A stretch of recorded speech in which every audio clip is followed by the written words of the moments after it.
Our David has what they call complex learning difficulties. He's got really bad behaviour problems and it can be a real challenge at times. So much so that we do need to have two people with him all the time. As a child, he went to a local special school and now and again he'd go into respite just so that me and his dad could have a break from time to time. David has turned 18, so he's moved into adult services recently, and to be honest with you, we were really worried about how adult services would work. His needs are full on and they are very unique.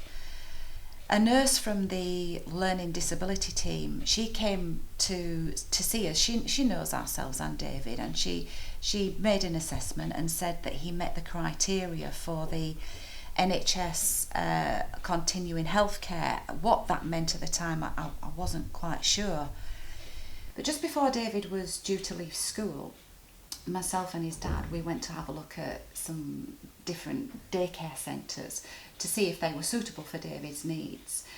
But the hours that they offered, they weren't right for us, and we both felt that David's needs were far too complex, and what we wanted to do was we wanted to get this right because there was just too much at stake.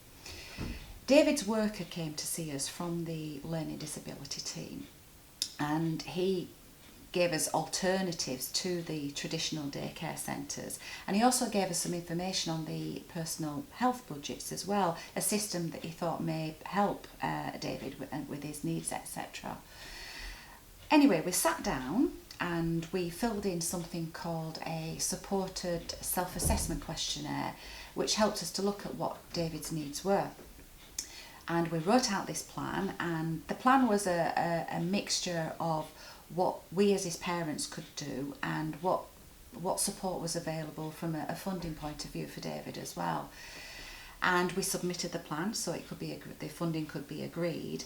And what I liked about that plan was it was a combination of family support, help and respite and personal assistance all working together. I was a little bit worried about the funding side of things to start off with because I'm really not very good with numbers.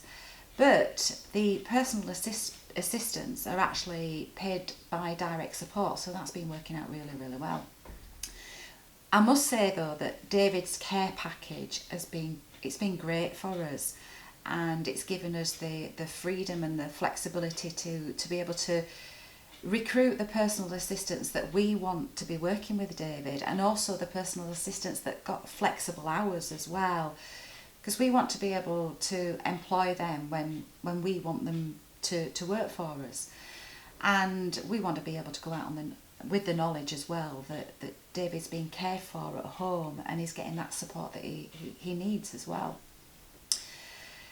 I must say though that the initial process was a little bit daunting and overwhelming as well, mainly because of the amount of people that were actually involved, and it was also very, very new to everybody.